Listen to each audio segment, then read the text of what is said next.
On behalf of the Mazurkiewicz family and the Rochester Police Department, thank you for coming to pay your final respects to Officer Anthony Mazurkiewicz,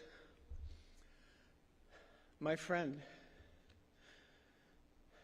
Tony is my friend, and the greatest gift you can give to someone is your time, because when you give your time, you're giving them a portion of life that you never get back. Tony gave me his time. He is one of the kindest, genuine, funniest, and intelligent men I've ever known, and he was a man of faith. He and I talked a lot. Sergeant Potok recently said to me, "You and Tony had some pretty interesting conversations." Yes, we did. Very interesting conversations. And it was always regarding our faith. He wanted to know good versus evil, angels versus demons, exorcism versus deliverance, God's love and grace. We talked, and he asked for some books to read, which I gave him. He was always respectful of my views. He had a way of making me look deeper into my faith. He had a way of questioning the things I said to make me look deeper into what I believed and why I believed it. I miss my friend. My heart is broken. My grief is deep, but because of his friendship, I'm a better priest today, a better man. Let us pray. Heavenly Father, we remember Tony, who has made the ultimate sacrifice in the line of duty. We read the words of sacred scripture, "There is no greater love than this, than to lay down one's life for a friend." By your grace and the love you have for him, he is at rest now, under the shelter of your grace and presence. We remember his family and ask for your precious blessings to fill their home with your love, peace, and strength to fill their lives each and every day.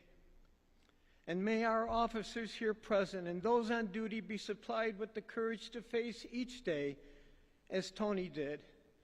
And may they trust in your almighty power to accomplish each task they face today and tomorrow. Amen.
I'm Brooks, Tony's oldest daughter. Last week, this community lost a hero and a police officer. My mom lost a husband. My siblings and I lost our father, and my 3 little girls lost a papa. But you guys all know that part from the news and from social media, so I'm up here to tell you the parts that you might not know. Last week, my mom lost the love of her life, her invincible husband, who she was looking forward to growing old with. My brother Brad lost his best friend and his first phone call for all things good and bad. My brother Brent lost his idol. My baby sister Bryce, a daddy's girl, lost the best man she will ever know. My husband Sean lost his best friend and the man he most looked up to in the entire world. I myself, I lost so much. Many times throughout this last week, it has felt like I lost it all. I lost my fixer, my rock, my safest space to land. But truly the worst part of this for me is that my 3 little girls lost their grilled cheese making, nap partner, swing pushing, tree climbing, Tuesday Papa Care provider, nickname calling Papa. Tony was a police officer through and through. He was tough, rule following, stoic, and there was really truly little that rattled him. He was the absolute hardest worker, not just at work, but also at home. He was devoted to the RPD, the union, and especially his tactical unit brothers and sisters. As you'll hear today, he did many amazing things in his 29 years with the RPD.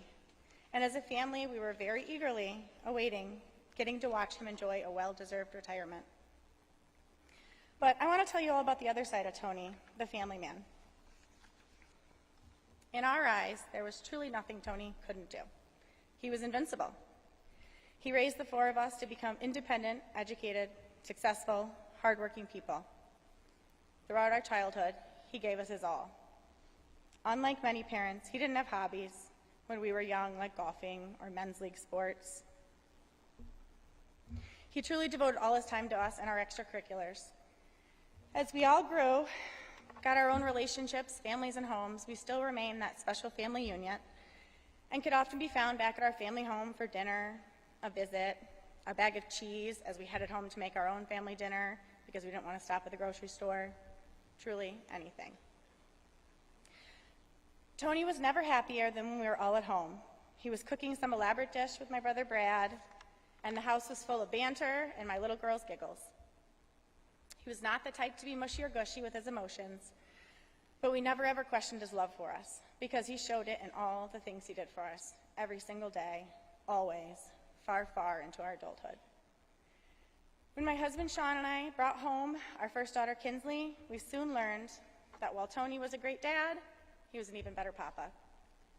Tony has always helped us at least 1 to 2 times a week watch our girls while we worked, despite working overtime, crazy alternative hours, and having his own household to run. He rarely missed a 3-girl Tuesday. He was always our go-to and would drop everything to help us watch a girl, stop by and drop something off when I couldn't bear to drag 3 little girls through the store, or just come over and check something for me. All 3 of our daughters adored him. The part that hurts the most for me is that my girls no longer have Papa Tuesdays. They won't have him on the sidelines at their events, or have him to cater to their whining to make buttered noodles when his annual prime rib Christmas dinner was not to their liking. I know he would have made them better people by being in their lives longer, because he certainly made all the rest of us better. Tony, we will ensure that Beans, Emmy Lou, and Juanita, your nicknames for my kids, always remember you, and that they become tax-paying, law-abiding citizens, just like you would have wanted. Tony, here's my promise to you. We will always stay together, and we will stay strong as this original family unit, plus our added additions. We will take care of Mom always, but no promises on curbing her Target spending. We will make good dinners and get together often. We will tell funny stories and share your memory with Kinsley, Emmy, and Noah, and all the future grandchildren you will unfairly never meet. We will light bonfires and sit in a lawn chair and look at the stars, and we will do it often. We will clean as we cook and pick up after ourselves. We'll never lose sight of how important this family is, and we'll always care for each other just like you did. We will set off fireworks as loud as possible with no regard for the neighbors. We will enjoy beverages occasionally, and we will celebrate all life's events just as you would have, but now even more, because what you taught us recently is that just one moment can change everything. Finally, and I know you're not going to like this part, but we're going to do all these things with only half a heart. The peace we lost on July 21st is so large, our hearts could never possibly be whole again. Tony, thank you for making me a better me. Thank you for teaching me the most important parts of life and how to weed through the rest. Thank you for setting my standards for all people, particularly men, so darn high. I will love you every single day and miss you for the rest of my life. Please watch over us. We need you now more than ever.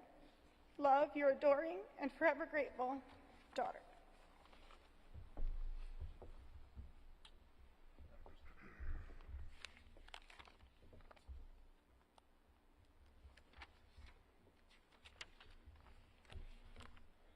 I'm Brad, Tony's oldest son.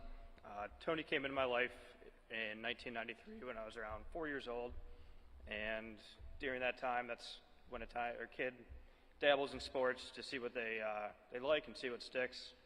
My first choice was football, but I was far too scrawny to be allowed to play it by my mother.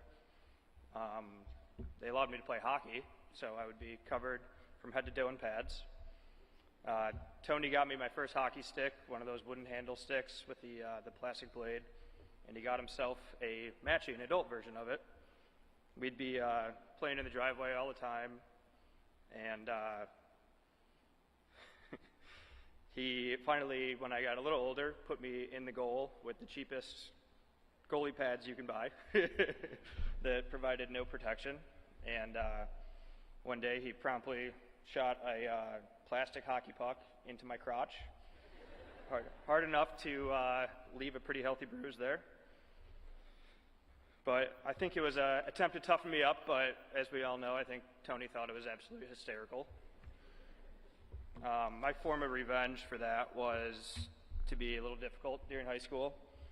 I tried to hide things in my car, tried to pretend like I didn't have a few beverages when I did, but he found pretty much every damn thing I ever tried to hide, and that resulted in me being grounded for about 50% of my high school career. Fast forward to when, in his terms, I got my shit together. So Dennis told me the other day, our relationship morphed into more of a friendship, and Tony was the very first person I would call if something good happened, something bad happened. If I wanted to brag about something, I could count on him for a quick congratulations, often in an indirect Tonyism, and then move on to what's next or what I could have done better. And all those groundings, talking tos, focusing on what's next has morphed me into the man I am today, and I'll always appreciate that from him. Next, I'd like to share a little excerpt that he texted me a few weeks ago to show really how selfless he was. The text reads, "Here's a fun story. Got into it, Mom, over the new car. Sticker was in the wrong place. Tailgate goes up too high. Rear foot sensor for the tailgate doesn't work all the time. AC not cold enough. I refused to take it in. She did. Got a loaner. Came home, announced that everything was fixed and better. I read the receipt.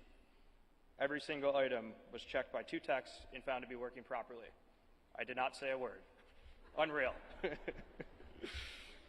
He could have basked in the glory of being right, but as we all know, he didn't take that opportunity. I'll always say if something was a little off in his head for marrying my mom when she had 2 young kids, but I'm eternally grateful that he did. He was the best father, friend, and man that I could have ever asked for. I'd like to finish this with a challenge to the city, our elected officials, to allow Tony's death and all the grieving in this room to be the catalyst to make changes and apply the necessary resources to ensure this doesn't happen again and to make for damn sure something good comes from this.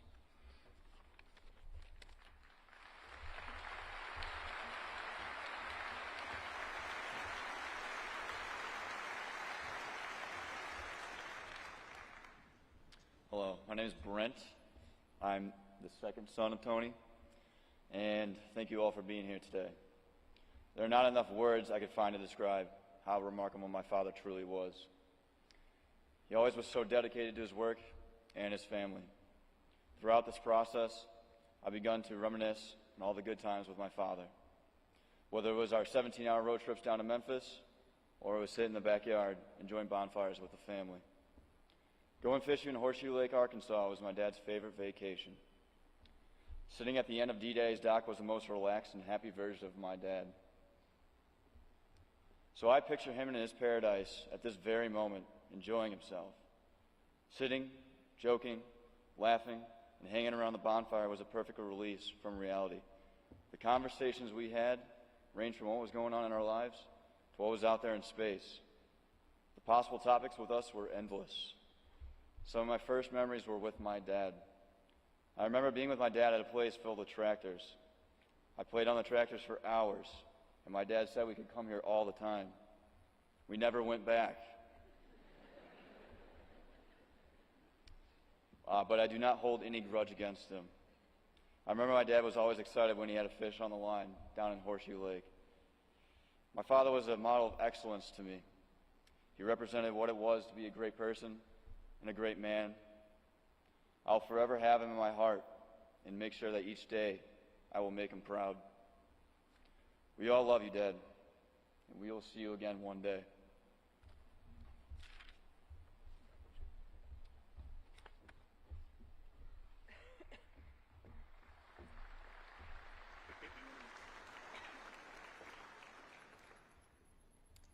Hi, I'm the youngest daughter, Bryce.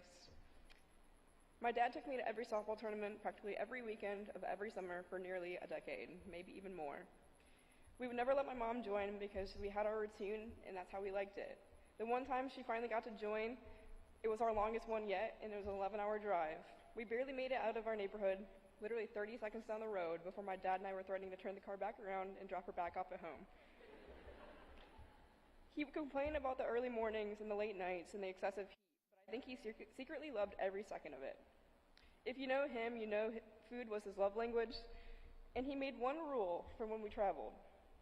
We were watching diners, dives, and drive-ins like we did almost every night. We'd stay up until 3 in the morning watching it. His rule was that we couldn't eat at a chain restaurant or any restaurant that we'd be able to eat at in Rochester. He would make note of all the featured restaurants on the show, and he would research before we left for tournaments for the best food spots. I loved our tradition more than anything and had some really good food. When I began working at Strong, he would ensure that dinner was ready when I came home from a 12-hour shift, and when we both worked overnights, he would stop and get us breakfast so we could eat together before going to bed.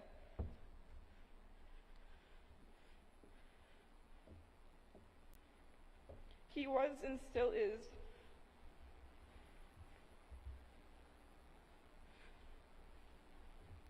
so proud that I work at Strong, and almost done with my nursing degree. I graduate next May. He was so excited for me to finish school and start working my big girl job, so he wouldn't have to worry about my student loans during his retirement next year.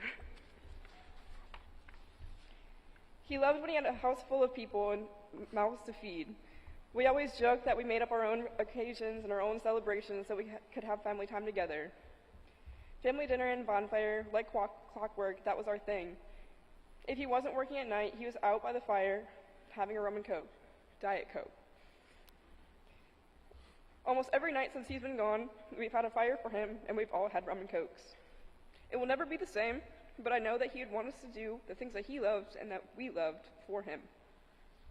I'll forever miss his homemade meals and sitting by the fire well into the morning. My dad has been called a hero by many since being killed on the 21st, but he's always been a hero to my mom, to my siblings, and myself. He's always gone above and beyond for not only us and our family, but for all of you in Rochester. He was always the wittiest one in the room, and you couldn't escape without getting a nickname, and his laugh was extremely contagious. There isn't a clear-cut way to describe my dad. It was just an honor and a privilege to even know him and to be raised by him. The stories and the lessons and the memories I've gained from being blessed with him as a father go far beyond what I can share with you today. I've never imagined a world where he doesn't get to see me graduate college, start my dream job at Strong, or walk me down the aisle.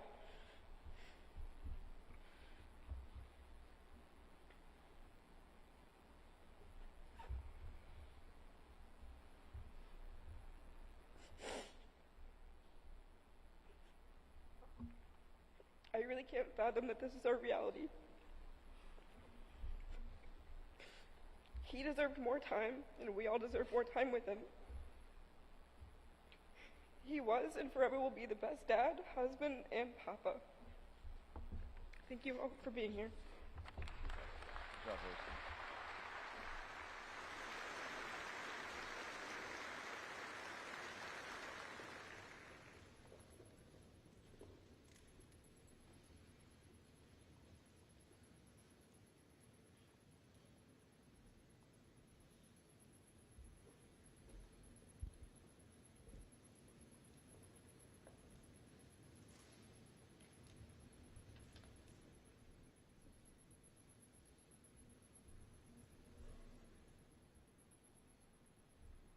Good afternoon. Thank you for joining our family today. I'm Alan Gates. Tony was my brother-in-law and my friend. Our family has been overwhelmed with the support and generosity of the community and really the nation. Last night, seeing the streets lined with so many people was simply beautiful, and we saw the hurt and the pain on your faces. So thank you for loving and caring for us. Thank you for all who've made this day happen. There's a lot of work that goes into this event today, and thank you for making it happen. I'd also like to thank Bishop Salvatore and some fellow priests who celebrated Mass for our family this week. When our loved ones were ripped away from our lives in such a tragic, sudden, and shocking death, we'll often ask questions. We might be angry with God, and that's okay. But I plead with you not to turn away from God in anger. These are the times when we should be turning to God, really leaning into God for his comfort and peace. Do not let evil invade your heart. In 2 Corinthians 12:9, the Lord tells us, "My grace is sufficient for you. My power is made perfect in weakness." When we feel weak and we're not sure we can carry on, let's cling to this promise and receive his grace and power. We're often asked, how is the family doing? Lynn, Tony is so proud of you. There have been a full range of emotions this week: sadness, grief, confusion, anger. But the past week has also been filled with more laughter than I would have expected. Yes, we know we're using humor to mask the pain and push the dark days away. But with humor and with the love of family and friends and with God's graces, we will persevere just as Tony would want. So many of you may just know Tony as a police officer. I'd also like to share some other stories of how his family knows Tony. Of course, before he was a policeman, he was first a son and a brother. His family calls him Anthony. His parents, Rose and Frank, are here mourning with us today. Anthony was their second child, the first son to be born. With his older sister Lisa and the younger brother Frank, the Mazurkiewicz had a loving and, with Tony involved, no doubt a lively home. Anthony loved sports and he loved to be outside. Anthony and Frankie spent countless hours together, playing outside, playing hide and seek in the cornfield near their home, throwing the football, and playing baseball down at the park. In fact, it was down at the park where young Anthony probably began to protect and serve. One day there was another boy roughing up young Frankie. Tony comes flying in, throws the boy off Frankie, and helps his brother up. Now, Anthony, to be fair, he did not always protect Frankie, but he just was not going to allow anyone besides himself to pick on or beat on little Frankie. Some of Tony's traits that we all know so well began in his youth, giving nicknames that stuck and causing a little mischief. His family says he had endless creativity when giving nicknames or poking fun at someone. It was usually not simple humor, and it was never really intended to insult. His family has two stories to share regarding Anthony's mischievous ways. When they were younger, Anthony and Frankie would spend several weeks during the summer at their grandparents' home in Amsterdam.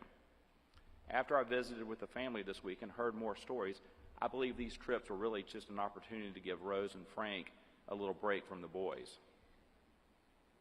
One trip, Anthony somehow managed to sneak fireworks into his luggage. That summer, it was a very dry summer, perhaps similar to this year. The boys began to play with the fireworks and managed to catch the grass on fire. The fire got close enough to the house to cause the grandmother to dump a basket of wet clothes onto some flames.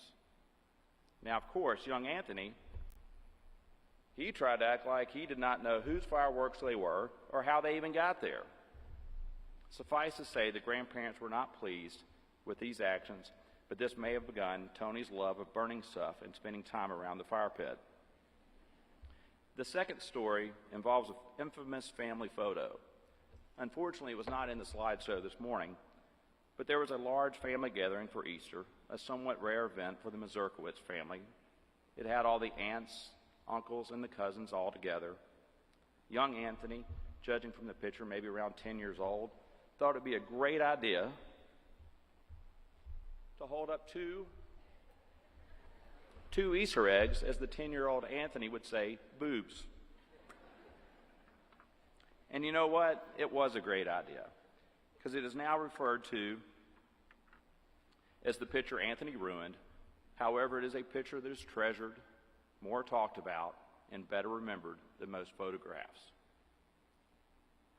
Anthony was a loyal son and a loyal brother.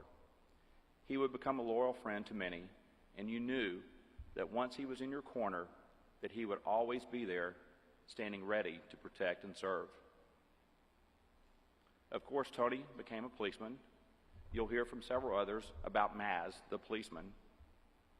Tony somewhat compartmentalized his work life and his family life, I think, at least pertaining to job information to his extended family.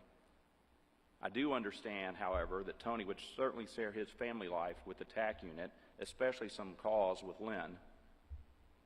We never really knew his job details or that he was such a leader in the TAC unit. My daughter once asked Tony what type of police officer he was, and he said, not an important one, nothing special. They were on a 6-hour car ride, so they had time to chat a little bit more, and my daughter loves to chat. She finally declared that he was like a guardian angel, watching over people. And now he is truly an angel in blue, watching over all of us. It has been said happiness is when what you think, what you say, and what you do are in harmony. I know Tony was happy because his thoughts, his words, and his actions were in harmony. He would share his thoughts and let you know his point of view of how he saw things. He would hold people accountable, set a high standard for them. He would do this especially for his fellow TAC officers and for his family, and I think he really viewed them as the same. I'm proud to count 2 of those members, Dennis and Paul, as members of my family, and I thank you for all that you've done for Lynn and her family and stood with them this week. It was an honor and privilege to spend time with the TAC unit this week. Thank you. Tony served on the union board for 20 years. His voice for the police family is now lost. I hope as contract negotiations head to arbitration that the Rochester Police men and women can finally have a contract that they can continue to serve Rochester with pride. 3 years, especially the last 3 years, is just too long without a contract. After Tony became a policeman, he would become a husband, a father, and a grandfather. I now want to share how Tony came into my life and my nickname for Tony. I would refer to Tony as St. Anthony. To St. Anthony was a savior to my sister and her family. I did not really get to spend much time with Tony before they got married, but I knew when I walked my sister down the aisle that Tony would take care of my sister and her family. It was just another example of his mindset, his character, his willingness to protect and serve, traits that would make him one of my heroes. Lynn and Tony, of course, as you saw, have a total of 4 grandchildren, and were taking great delight in their 3 grandchildren. The girls loved Papa, and he certainly loved them. Tony was the family's protector, and he served them in so many ways. They built such a beautiful family and a beautiful life, and he was the glue that held that family together. My family was blessed with a visit to Rochester just 3 weeks ago. There was a picture in the slideshow. We had not seen them in a long time due to, of course, the 2020 pandemic and other challenging schedules, but it was a weekend filled with the simple pleasures that Tony enjoyed: good food, time outdoors, and of course bonfires, because he liked to burn stuff. Ernie Johnson, the sportscaster, has a beautiful book called Unscripted, and in that book he describes BlackBerry moments. These are basically those types of moments that impact you and are seared into your heart and into your soul. Those happy moments that when you think about them make you feel warm and good. I knew upon our departure that we had a BlackBerry moment, and as I sent a text to the entire family, I thanked Lynn and Tony for allowing the use of their home and stated that it was indeed a special time. Of course, I had no idea what a large BlackBerry moment that would turn into. I'm eternally grateful for that long weekend, and I now consider that truly a God moment that we were able to have that time together. That was a grace that God gave us because he knew his schedule and we don't. So I'll leave you with 2 things. First, treasure and savor the BlackBerry moments of your life. And second, know that we will see Tony again, and in the meantime, St. Anthony is still with us, loving us, protecting us, and serving us as he in the presence of God himself. Peace to you, and God bless you.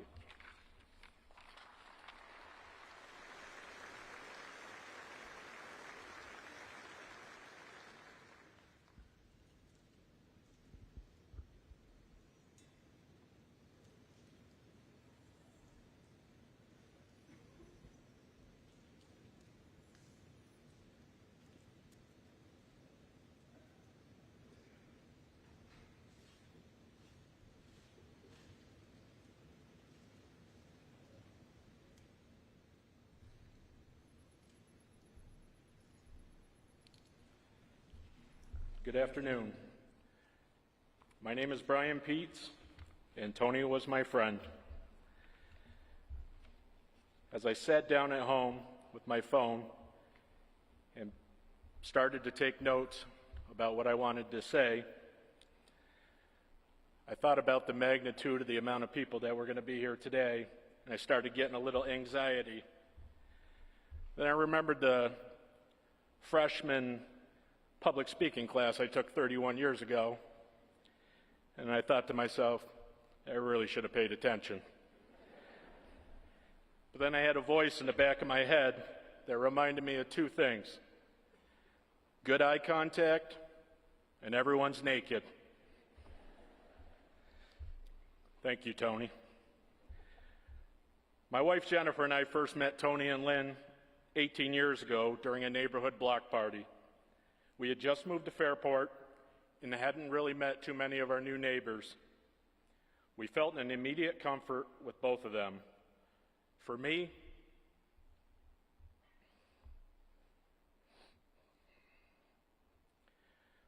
Tony reminded me so much of my own 3 brothers. His quick wit and effortless ball busting was top notch. I knew then that he was someone special. Early on in our relationship, I quickly learned what Tony was all about. He was a devoted family man who was always there for Lynn and the kids. He was a dedicated police officer, and he was someone that was always there for his friends. He was a true man of his word. When he told you he was going to do something, he did it. He was always there to offer a hand when you needed one, and he would rarely ever ask for help in return. He simply didn't want to burden you. That was the kind of guy that he was. With Tony, you always knew where he stood on the topic of discussion. His beliefs did not waver under pressure, and I appreciated that about him. I learned that sometimes, a lot of times, his internal filter didn't work quite right. For example, when telling certain stories, he'd often forget that we were sitting in a restaurant full of people. We had to avoid a few of those restaurants for a while after. We could never get that filter fixed. These are just some of the things that made him so special.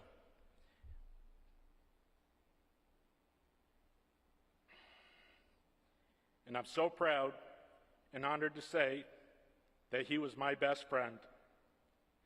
And I know he was the best friend to many. Tony was often the last one to leave our family parties at the house. He always liked to stick around and enjoy a few more beverages and just talk. I like to think that Tony found an escape from the stresses of his near daily police work when he was in our home. We would talk sometimes for hours. As time went on, Lynn would head home. My wife Jennifer would head up to bed, and it was just Tony and me talking.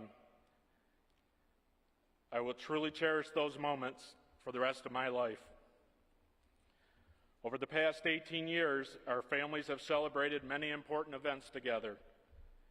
We celebrated Brooks and Sean's beautiful wedding, trips to the Utica War Memorial to cheer Brent and Brad, when their respective high school hockey teams each made it to the New York State Final Four. We celebrated Bryce and Aaron, our daughters,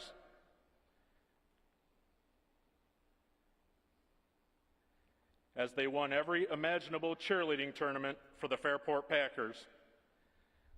We celebrated the arrival of their 3 beautiful granddaughters. We celebrated our son Trevor's graduation together, and just recently our 11-year-old son Brendan's birthday. Brendan is Lynn's godson, and Tony was his guy. Tony aptly gave Brendan the nickname Scooter, and only Tony was allowed to call him it.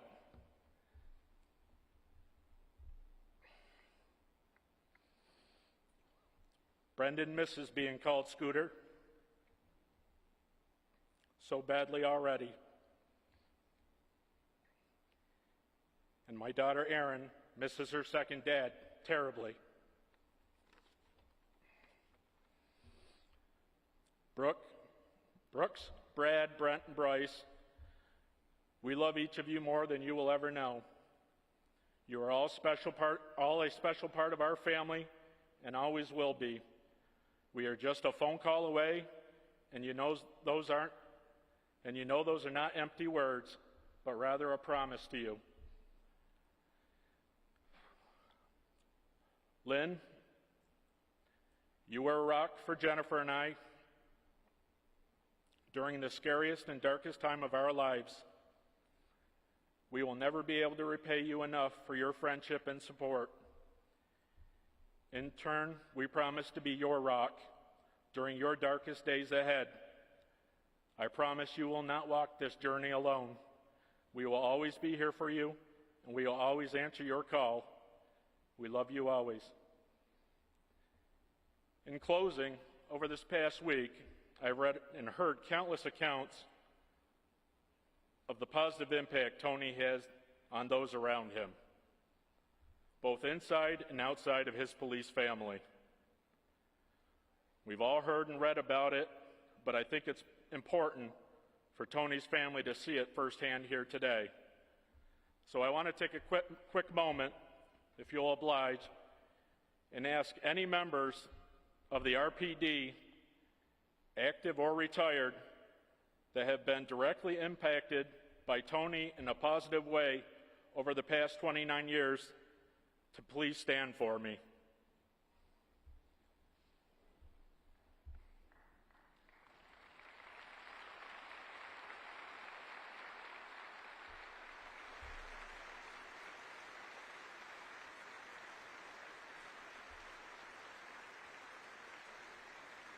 Please remain standing. I ask Lynn, Tony's parents, Frank and Rose, and the rest of the family to please turn and see those he's directly influenced.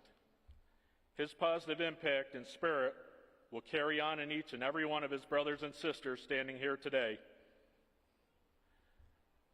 Now I ask anyone else in this arena that has been positively impacted by Tony in their lives to please stand.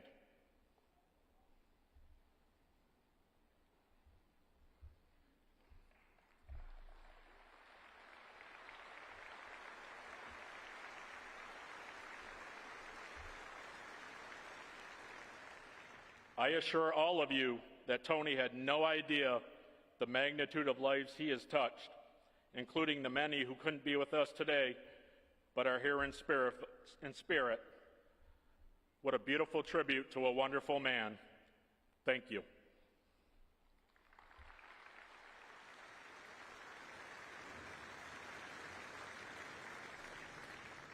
God bless each and every one of you.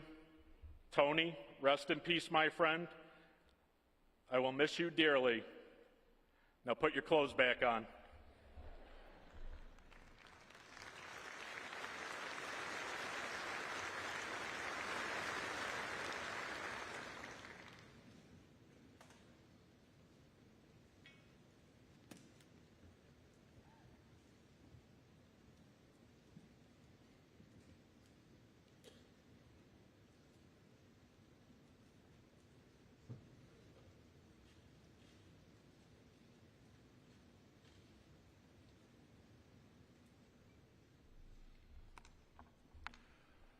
Good afternoon. For those who don't know me, my name is Dave Smith. I have the honor of being the chief of the Rochester Police Department. I'm going to talk about Tony in a little bit, but first, I would be remiss if on behalf of the entire Rochester Police Department, I didn't express my gratitude to this community who has stood by us through this terrible tragedy. Your prayers, your support, your compassion, have truly sustained us this past week in our time of need. In particular, I would like to thank Mayor Malik Evans for his steadfast support of this department since he became mayor and I took over just a few short months ago. Myself, the department, will never forget what all of you in the community have done for us. I'd like to extend a special and heartfelt thank you to the many law enforcement officers who've come here to comfort us and to honor our fallen brother. To the troopers, the officers, and the deputies from so many agencies, thank you. Your presence here today says what no words ever could. Even now, as I stand before you, troopers, deputies, and police officers from every agency in Monroe County have volunteered and are guarding the city of Rochester in our absence so that we could be here today. I would also be remiss if I didn't mention all of the Rochester Police Department civilian employees, all the dispatchers and telephone operators at 911. We know you too are with us every day, and as part of our law enforcement family, we know that you grieve with us today. To Lynn, Brooks, Brad, Brent, and Bryce, words cannot express our profound sorrow at your loss. We thank you for sharing Tony with us. And although we all know how much being a cop meant to him, we also know that his family was always his true priority. We also would like to express our deepest sympathy to Tony's entire family and all of his friends, neighbors, for this sudden loss. Perhaps one of the hardest things to deal with is the fact that Anthony was taken from us suddenly with no warning, and we had no chance to say goodbye. To the families and the loved ones of all police officers, this is a trying time for all of us. And I thank you, the families, for sharing your husbands, wives, fathers, mothers, sons, and daughters. We are all grateful for your love and support as we perform our life's work. And although we may not speak about it as often as we should have, we all know the sacrifices our families make for us. But police work also has its rewards, many of which can never be known or measured. Officer Anthony Mazurkiewicz touched numerous lives every day during the course of his 29 years in the Rochester Police Department. Some of those lives were certainly changed for the better. And some of those people certainly went on to help other people and change other lives. Only Tony and God truly know how much good he did on earth. But I am 100% certain that God had more work waiting for him when he called him home. I'm going to go off script here for a little bit and just talk. I mentioned before law enforcement. But what is law enforcement? What is it, this thing we do that I say is our life's work? On any given day, an officer, a deputy, a trooper could respond to a motor vehicle accident. They could respond to a medical call and be the first person there and have to render first aid. They could have to go to a house and help a parent whose child is just so on their nerves that they couldn't take it anymore and they called 911. They could have to mediate a dispute between a couple, spouses, mediate disputes between neighbors, help the mentally ill. Most often, we deal with basically good people who have made bad choices. But even if one day, by some miracle, there is no more poverty, even if someday there are enough mental health workers or no more mental illness, and if somehow all the weapons magically disappeared, there would still be work for law enforcement and the police. Matthew 13 tells us of the man who sowed good seed upon his field. But while he slept, the agents of evil spread the seeds of evil. And when the wheat grew, so too did the weeds. The man's servants wanted him to pull up the weeds, but the man told them no, for in pulling up the weeds, we might also pull up the good wheat. The man said that the weeds would be separated from the wheat upon the harvest. So too is it with us. Just as agents of evil spread seeds among that wheat field, so agents of evil spread seeds among us. Until the ultimate harvest, who is to protect the innocent from the murderer? Who is to protect the innocent from the rapist? Who is to protect the innocent from the child abuser? That is us. That is law enforcement, doing precisely what Tony was doing when he was taken from us. And we will continue to do it even without him. My closing words are for the men and women of the Rochester Police Department. Thank you from the bottom of my heart what you do every day and every night. I know I don't get to see you as often as I would like, but your work is not lost upon me. There is no nobler a life than a life of service. So as we finish here and we lay our fallen brother to rest, we will all go back out. We will all step across that line once again to protect this city and these people. We will do so perhaps with a sadness that was not there before, but with the same pride and commitment that makes us the Rochester Police Department. Thank you.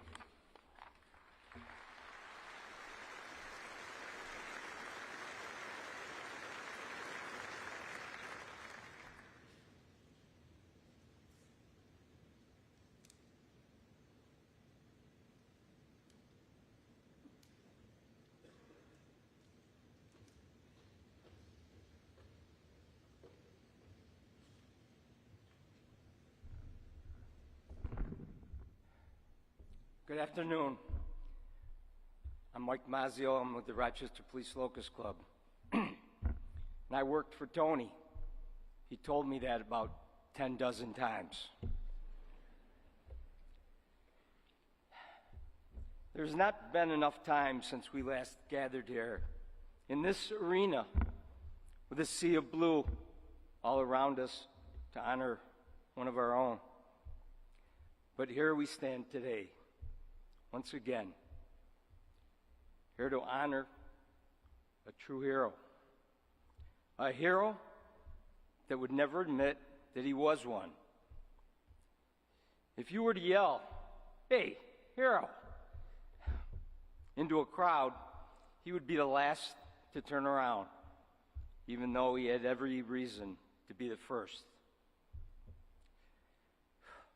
I can hear him right now responding to that claim with a "sure, sure." Tony's deep devotion to his work was split into two very distinct paths.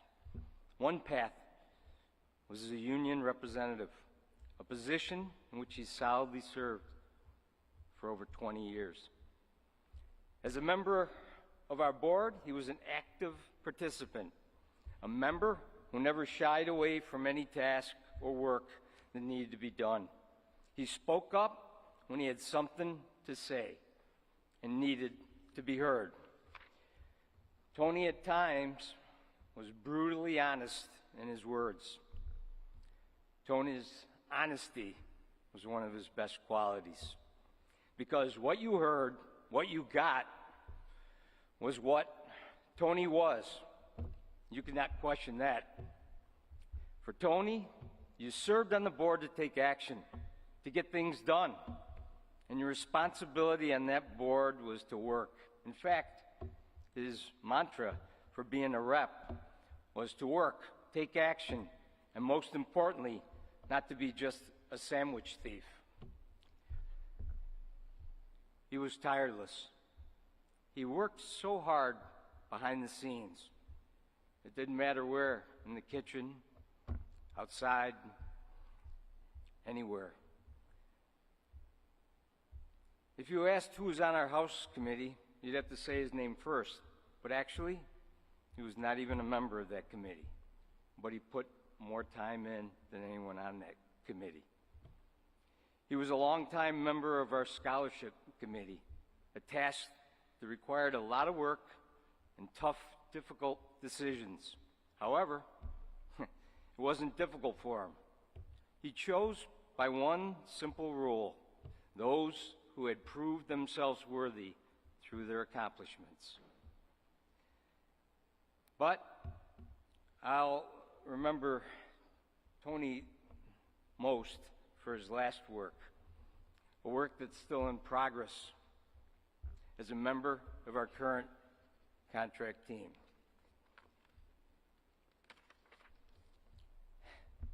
Tony usually started each team session with a little commentary. Usually it was of whatever the current event of the day was or what was occurring in the world. And he'd start with, "So." He'd then go on to telling some issue or comments or something that had been thrown out in the media, reciting the words verbatim, and then ending with, "Sure, sure." Of all the contract teams that I've worked on, Tony was priceless. Just the other day, the rest of the team brought me a notebook that was Tony's. I want to give it to Lynn and the family because everything that's written in there is in his own words. But I want to share some of what he wrote. And these go back from our earliest meetings with the city. Tony, I'm writing things because everyone else is writing things.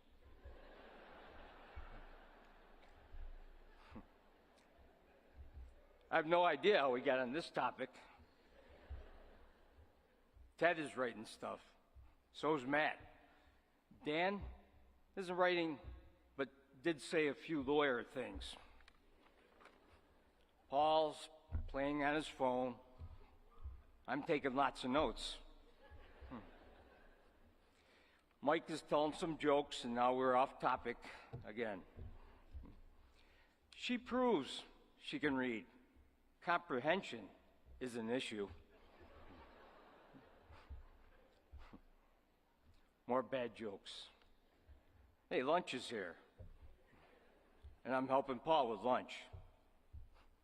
That was Tony. He worked on a lot of language in the contract, but even his own notes, he did not take any credit for the efforts that he did. Our team has made a promise, and that is this contract is Tony's contract, and he will be with us until we complete that. Tony's other path in his work was as a committed tactical police officer. Being so committed gave Tony little patience for anyone who generalized or painted police officers with one brush. It angered him because he believed in what he did. He believed in the importance of what he did, and he believed that he could make a difference. Tony proved it by going out on our streets at a point in time of unprecedented violence and danger. And while also at a time when a police officer in this city or in this state or across the country has an undisputable right to question in their own minds why they should be willing to jeopardize their life, lay down their life in order to save someone they do not even know, who may even have a callous, cold disregard for an individual just because they wear a uniform. Why? Why would Tony? Because he was a true hero. Not for recognition. He did it for himself. He did it for his family. The family that he loved, that he worked so hard for. A family that he wanted a better life for. And for his police family. He wanted to make their life better as well. He did make us better because he raised the bar a little bit higher.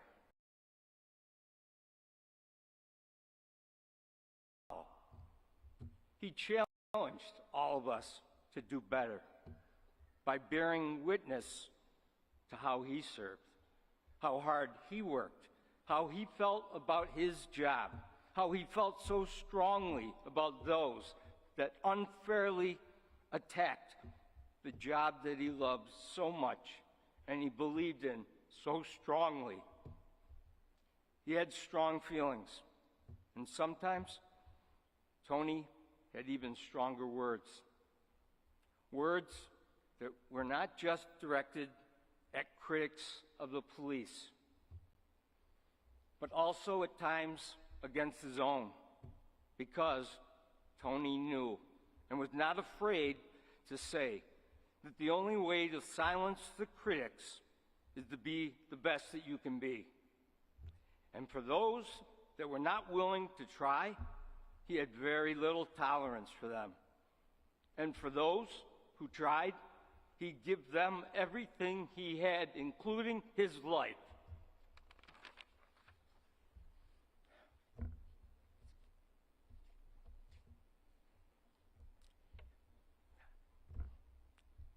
On behalf of all of Tony's brothers and sisters, active or retired of the Rochester Police Locals Club, we give our heartfelt gratitude and thanks to the emergency medicine and trauma teams that provided medical care for him in his last hours. Thank you.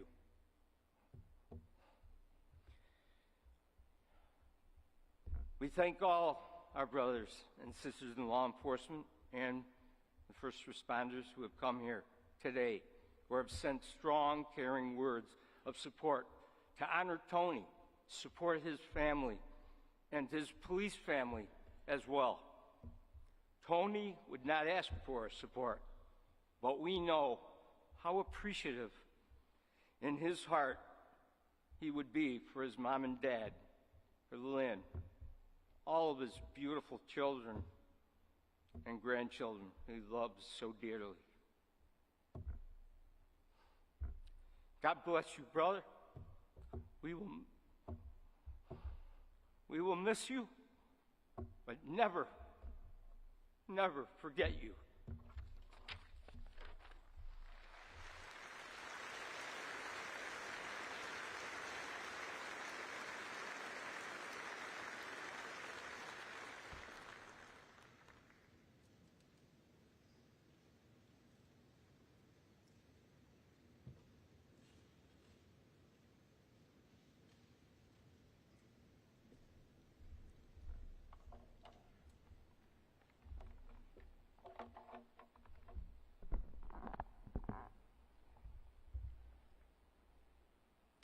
I can't believe we are here again. For the second time in the last 8 years, we lost a member of the Rochester Police Department, both assigned to the tactical unit in a line of duty death. I am Captain Ray Deerkop, the commanding officer of RPD's Special Operations Section. Tactical Unit Officer Anthony Mazurkiewicz was one of my officers, and he was my friend. As a tactical unit's commanding officer and as a former member of the unit, I am honored to speak about the brave men and women, past and present, whom have worn the rockers. The tactical unit is made up of the highest performing officers tasked with the most difficult and dangerous missions, signified by more than the rocker sewn on a member's sleeve, the 8s on its cars, or the gauntlet pin worn proudly on their uniform. TAC members bond through generations. When it gets bad, call the 8s. Violence, 8s. Murderers, 8s. Riots, 8s. A unit with a decorated history, rich with traditions. History and traditions that are proudly on display inside the unit's office at 261 Child Street. A virtual museum of pictures and plaques that tell its story, one full of triumph and tragedy. One picture in particular stands out more than the rest. A picture of Darrell Pearson, a stark reminder of the dangers they face on every tour of duty. Officer Pearson, also assigned to the tactical unit, was murdered in the line of duty on September 3rd, 2014. A unit so beloved by its members, there are only 3 reasons members leave: retirement, promotion, or tragically, as we have seen twice in the last 8 years, by line of duty death. Maz, a Rochester police officer for 29 years, would have celebrated his 20th anniversary as a member of the tactical unit. Maz could have retired from the job years ago, or sought a safer haven and an administrative job within the department. Yet his passion and call of duty to protect the citizens of the city of Rochester compelled him to remain on the streets he so loved. On the night of his tragic death, Maz and partner Officer Sano Sang were engaged in a surveillance seeking a murder suspect. The relentless dedication to duty to remove a dangerous suspect from the violent streets.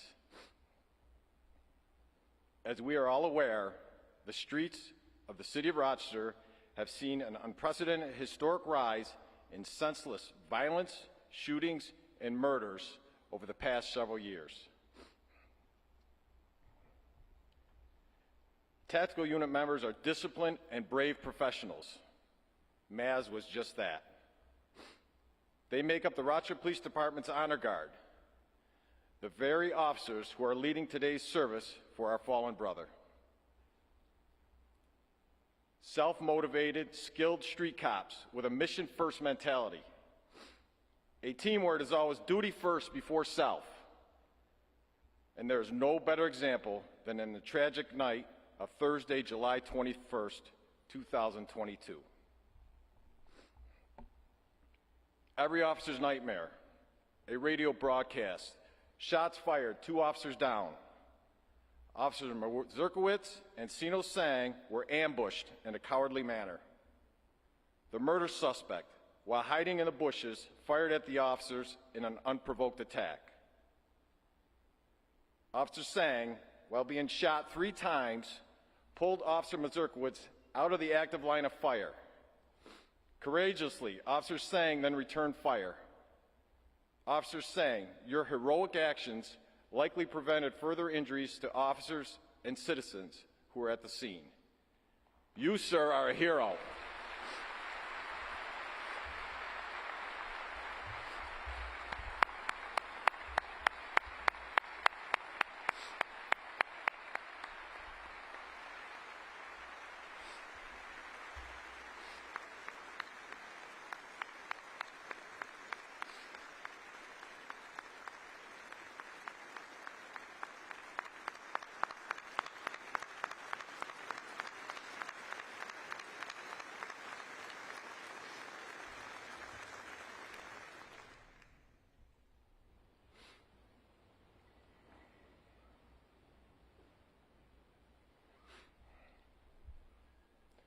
Fully aware that 2 of their own were seriously wounded, the unit remained disciplined and focused.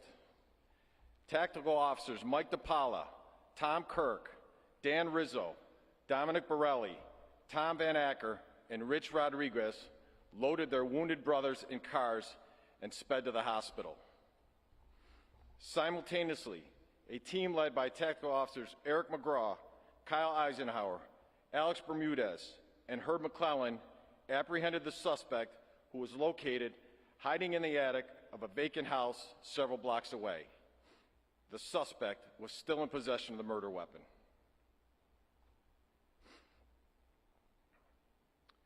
I had the honor of knowing Officer Mazurkiewicz my entire 28-year career. The past 2 years serving as his commanding officer. The tactical unit produces leaders, and for 29 years, Maz led. Not with stripes or bars or stars, but by his example. Officers of every rank looked up to him. I looked up to him. When I needed to get an unpopular message across to the troops, I went to Maz. He had a way with people because he was fair and treated everyone with respect. Maz was beloved by his co-workers, family, and friends. A true cop's cop. The tactical unit elder statesman, patriarch, and guardian. Officer Maz was a man of quick wit, loyal and brave, a family man of honor and faith. He loved his family above all and spending time with his grandkids. To wife Lynn, children Brooks, Bradley, Brent, and Bryce, I am heartbroken, and I'm so sorry for your loss. The Mazurkiewicz family will always be part of our extended police family. May God bless you and all assembled here today. To my brother and sister officers, in a time in law enforcement when it is easy to question the mission, do not listen to the naysayers. Stay the course. Complete your missions. Your communities are counting on you. The thin blue line is the only thing between criminal violence, chaos, and a civil society. It has been said that policing is a noble profession of selfless service. Maz did it for 29 years, and no one did it better. Take care of each other as Officer Maz took care of us. Officer Mazurkiewicz, badge 557, car 8840. You leave a proud and endearing legacy. We got it from here. Thank you.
this up. Strangers in the night. No? All right. How about this one? Ring-a-ling. Forget it. Forgive me, everybody, for the private jokes and references throughout this. And hopefully those that know the meaning behind them will smile a little bit more today.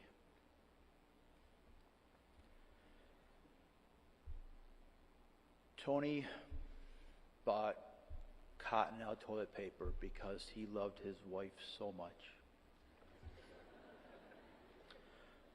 One day they were having a conversation, Tony and Lynn, and she said she preferred Cottonelle. So at 3 in the morning, we got out of work. Tony went to the store and bought 2 jumbo packs just for you, Lynn. Pretty much everything he did in his life was for you. 28 years of marriage, right? 28 years. All the smiles and scowls that went on in those 28 years. And there was never a doubt who the center of his universe was. Never once did he let a dispute ever overtake his devotion to you. It was wonderful. One of the best. Knickknacks, tchotchkes, thingamajigs. We all got them. They litter our house. They collect the dust.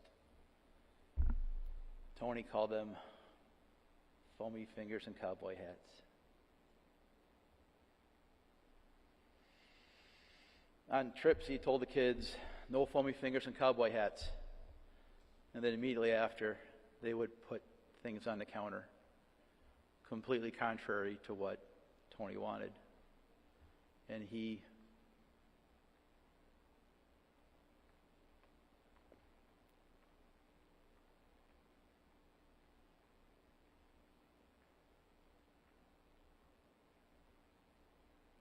would simply pay for them because it made you happy, and he was happy. After being perpetually exhausted from raising 4 incredibly active children, you, Brooks, brought 3 beautiful little girls into his life. 3 beautiful, active, energetic, beautiful girls into that old man's life. He'd come to work Tuesdays, late, with a smile and bags under his eyes.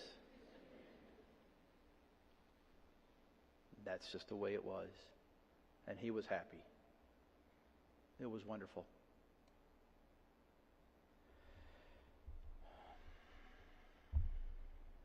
Brad, as the days came closer to our fishing trip to your grandfather's,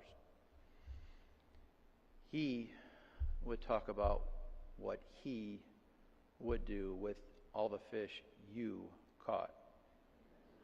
I had to remind him, if Brad catches fish, they're Brad's.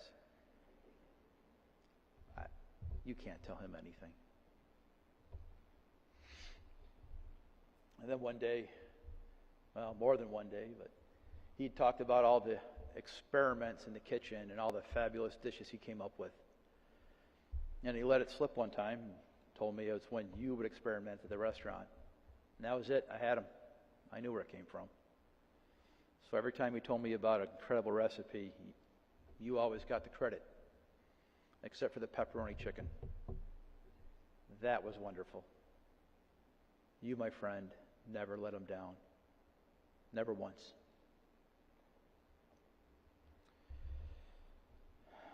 Like his siblings, Brent was an incredible athlete in high school. He talked about him a lot. A lot. Clippings all over his locker. You didn't have to even hear Tony talk about Brent. Just come on into the locker room. Brent's on his first enlistment in the Air Force. And if you didn't know that, you'd swear that Brent was the chief master sergeant of the Air Force just by listening to Tony.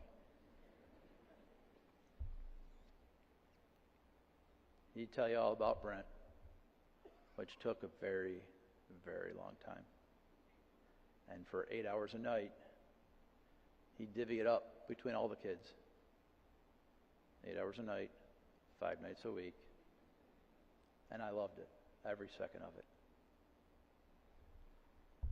Then there's Buck Wild.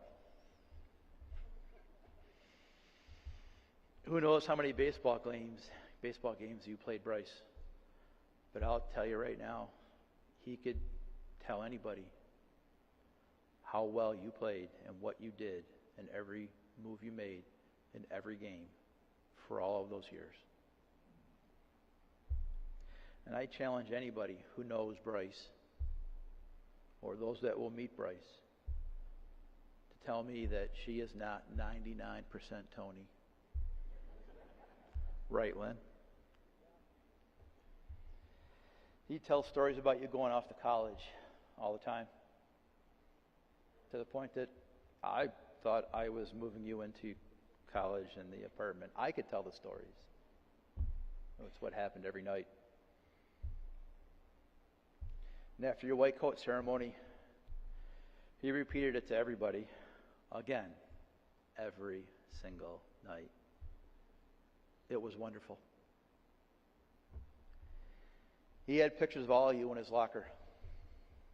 Outside, inside, on the sides, in our car. No doubt that parents are proud of their children. But he was proud by 1% more. Tony was honest. He was brutally honest. He didn't sugarcoat the truth. But he wasn't cruel with the truth. He'd tell you that tab A goes into slot B, and he'd watch you do it. And if you didn't do it right, his next instruction would be, quit being stupid and do it right. And then when you did it right, he would nod and walk away. And you were proud of that nod. It was wonderful.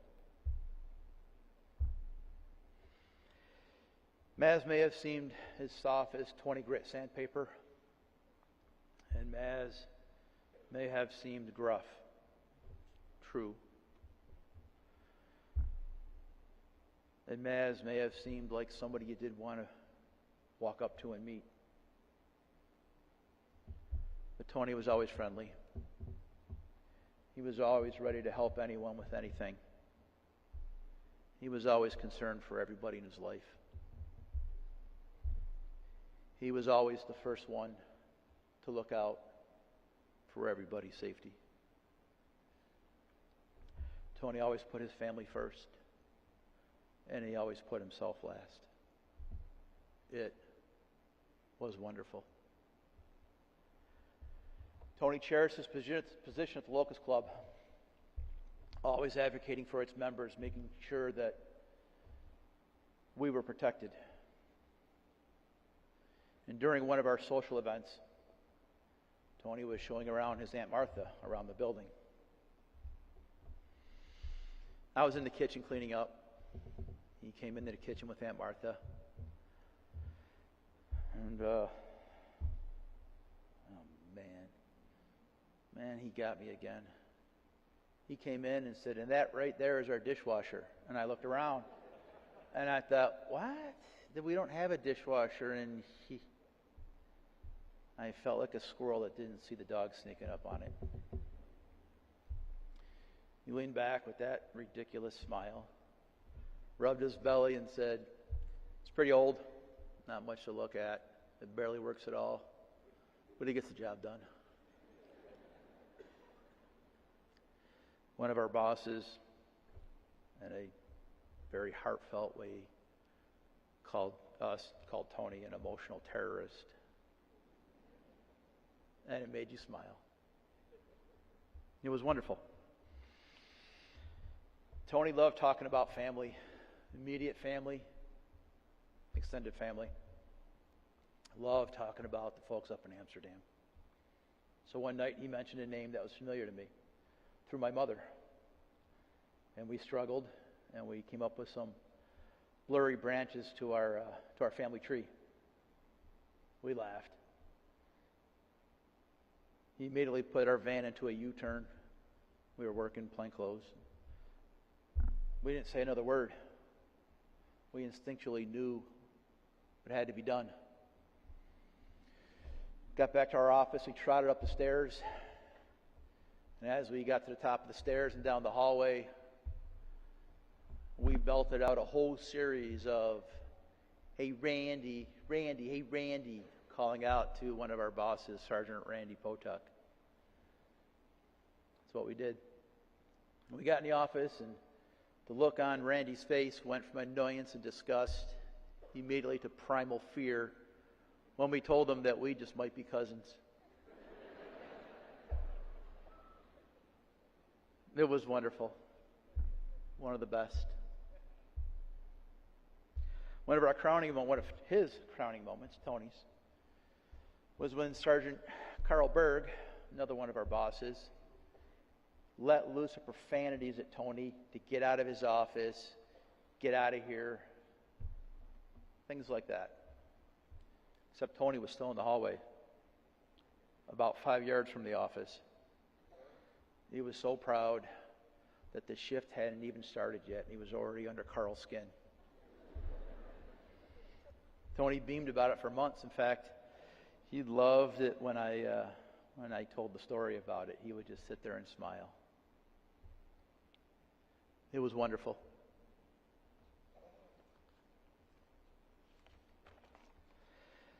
Sergeant Caniglio had us figured out through and through. We didn't bother messing with Kenny. No fun in that. Plus, we didn't want to ruin our open invitation to his private bar, so we left him alone. Tony had opportunities to go anywhere in the department. Just a handful of months ago, we were being coaxed to put in for a job that guaranteed Monday through Friday straight days. The idea of leaving you guys, of walking away from a tactical unit, disappeared as quickly as that first sentence ended in the effort to recruit us. He loved where he was and what he did. Every night, putting on that stinky black hoodie, his ball cap that you all are very familiar with, going out to that minivan and getting in that disgusting, smelly van, spending at least 8 hours doing what he loved to do. He loved his songs. He loved singing all his songs around the office, especially the Christmas carols. It made us laugh all the time. One of our former lieutenants, Joe Graham, once said that he loved hearing all of us in the office laugh all night long, night after night. Tony was always the center of that laughter. There were a few of us that ended up working together for nearly 2 decades. We all transferred back in 2000, went to one assignment together, and then we moved on to tactical. His first 2 partners after that transfer in 2000, Bill Finnerty and then later Dennis Cole, moved on in their careers, have since retired. And then I jumped in with Tony. It was a natural succession. It was inevitable. And even though we've been friends for decades, we all had a little piece of Tony.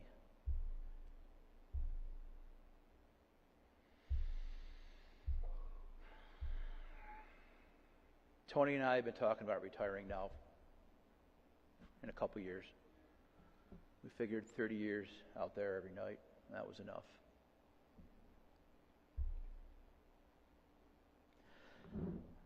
I was assigned to the union on 21st, taking care of some things to do what Tony was motivated to do, and that's to ensure our members were taken care of.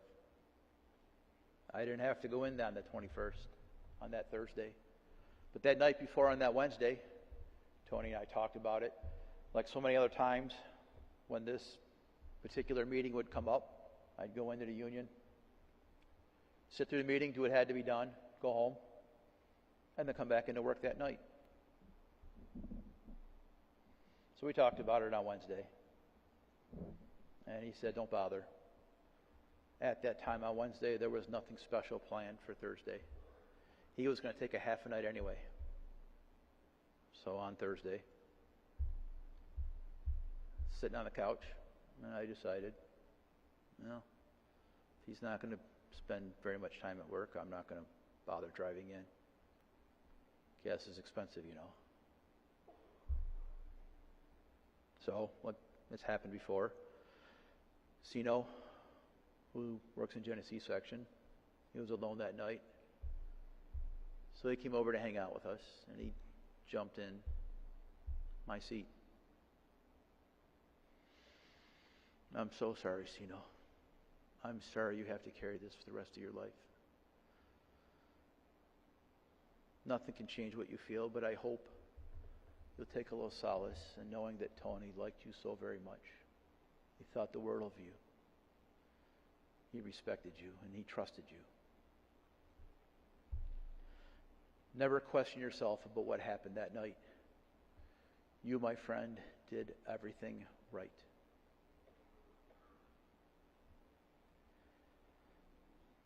There are evil people in this world. Rochester has its fair share. It's a record number of murders last year, and we're on our way there right now. 3 more mothers are grieving since Tony was taken from us. It's not about employment. We don't say, I was just doing my job. Getting violent people off the streets of the city of Rochester, it's in our hearts. We love coming to work. Tony and I love coming to work knowing that we were out there looking not for the guy having a beer on the corner. We don't care about them. Not for the kids smoking weed on the corner. We don't care about them. We're going after the evil. The real evil in this city. The real evil that plagues our community. It's what we believe we're meant to do. It's what Maz faithfully did for 30 years.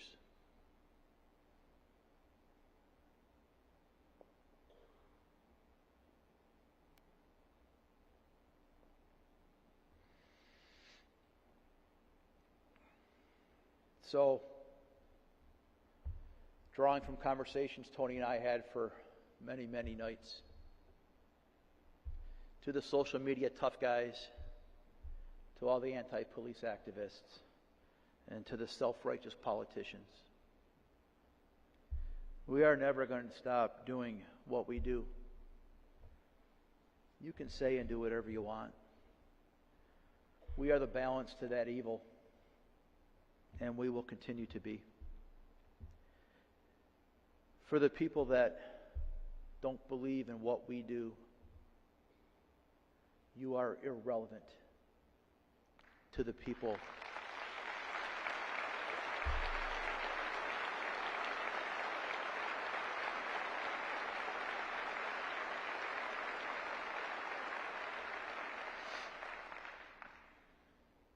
To the people that want to be safe from violence.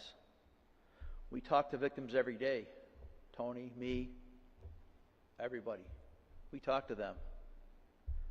They don't ask for anybody else but us. Sure, there's going to be 1 or 2 that hate us, that don't want us around.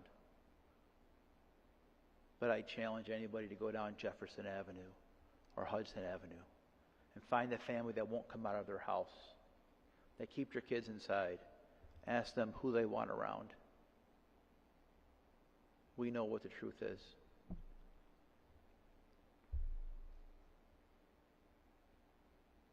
Who else is going to take away the violence? Who else is going to go after those people that are harming our citizens? You?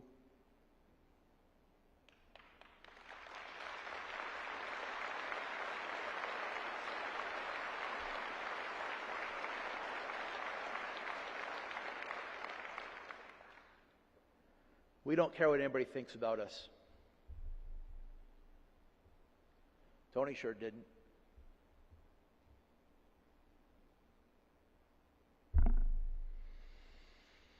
And after all this is over, we will be out there doing what Maz, I, all of you, and every cop on this planet does. We're going to arrest the bad guy.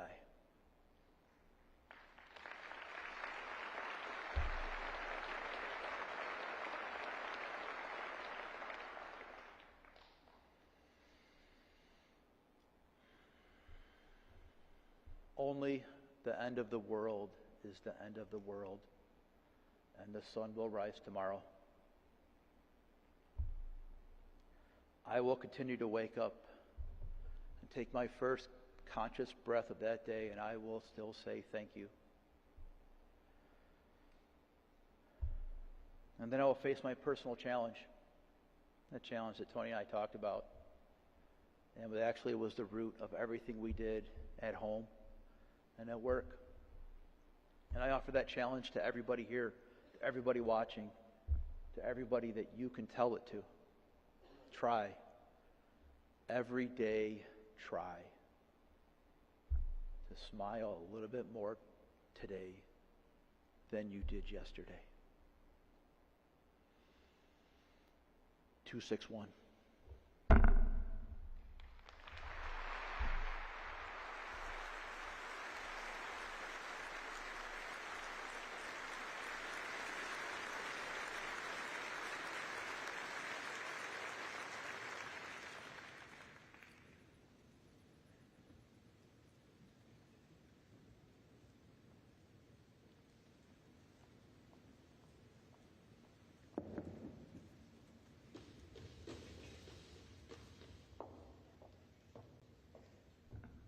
Here to be quiet, so I was a little noisy coming up the stairs.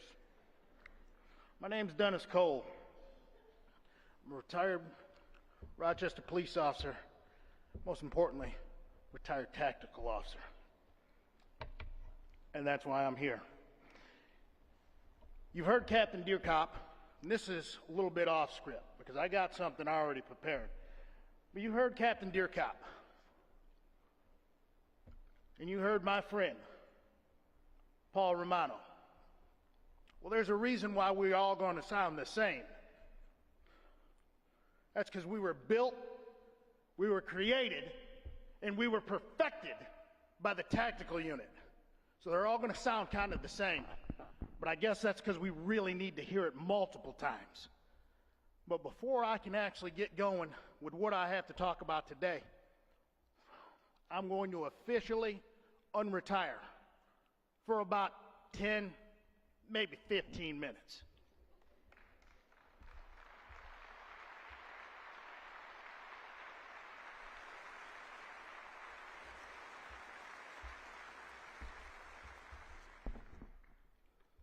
Thank God this is a little bit bigger than my grays. Even before I get going into this, I got up this morning and I did something that I knew I shouldn't have. I got up this morning and I just checked the media. Sadly, some of our brother and sister officers over in Indiana, they're going through the same thing here. Last night, another officer was lost. Now, I know that we have some local politicians, and I know that we have some state officials here. But I pray that perhaps maybe this reaches some of our federal ears. I pray that it does. Because this has got to come to an end. It's got to come to an end. And it ain't going to get there by figuring out what the hell color tie you got on, or the easiest path, resistance, to make sure that you can continue a 4-year haul. This got to come to an end. I think enough is enough.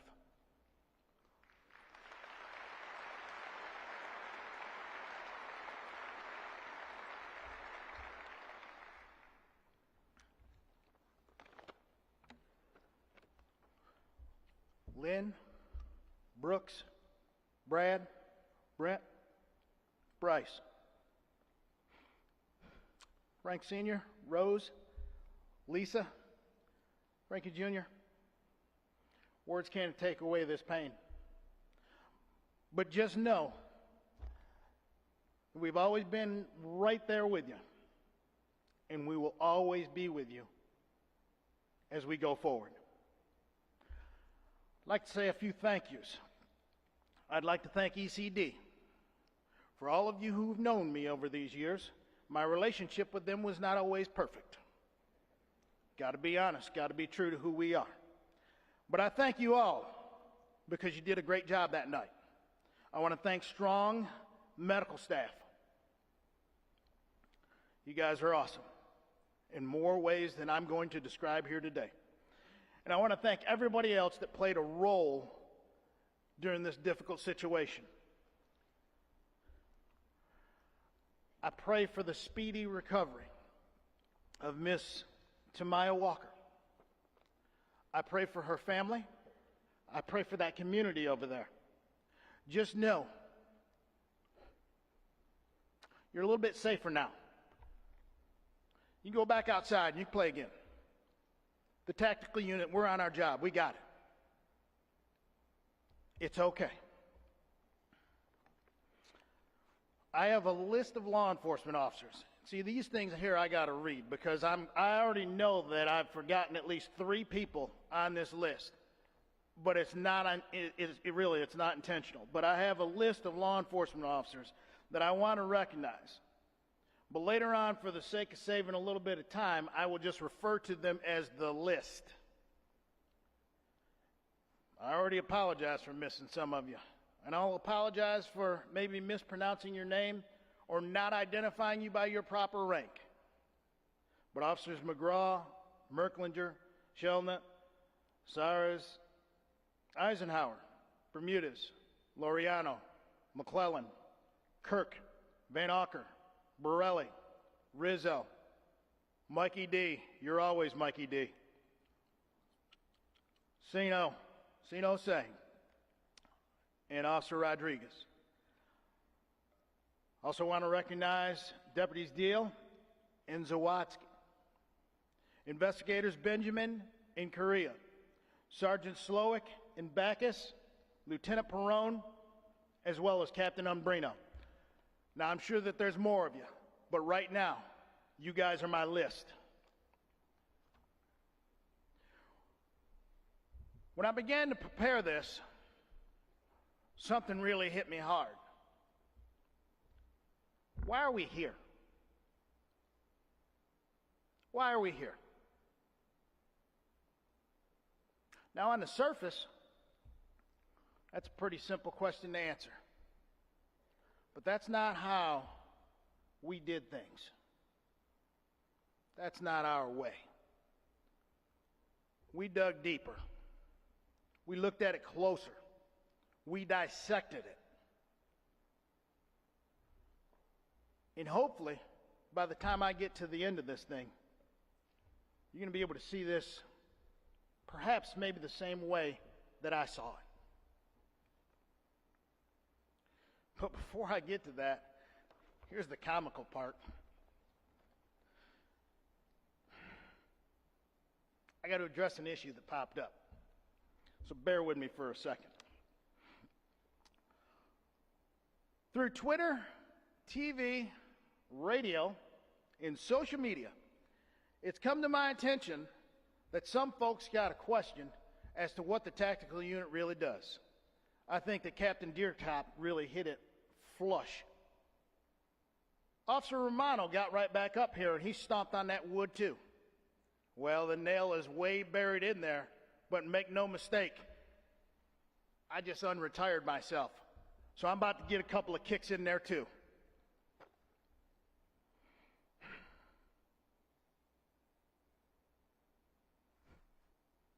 We are the keepers in the night. We're the ones that keep everybody safe. We never say no. It doesn't make a difference if we have enough manpower to accomplish the mission. The mission will get accomplished. Oddly enough, in a world that's filled with just self-righteousness and somebody give me an extra award, We seek none of these things.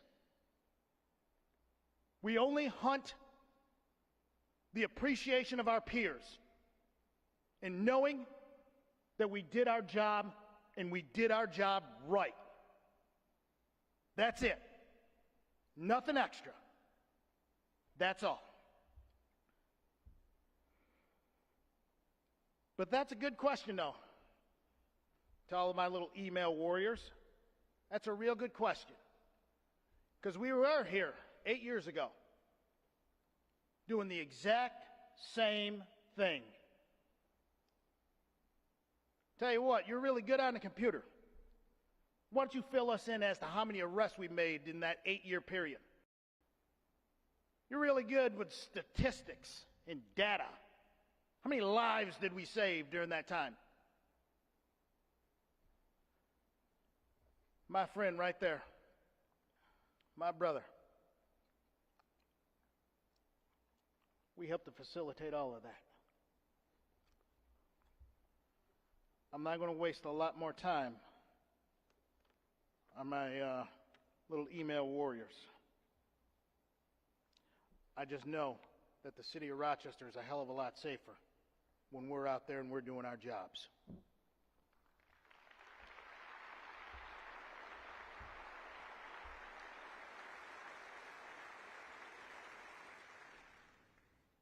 Oh, I forgot. We look pretty good, too, when we dress up. All right. Sorry, I jumped around here hard because we had to go in that direction. But if there's any confusion as to what the tactical unit has been doing since its inception since 1966, here is it in simple form. Bad guy goes out. Bad guy does bad thing. We go out. We find bad guy. We catch bad guy. Bad guy goes to jail. Citizens are safe. That's what the tactical unit does. That's what we did. That's what these guys all do.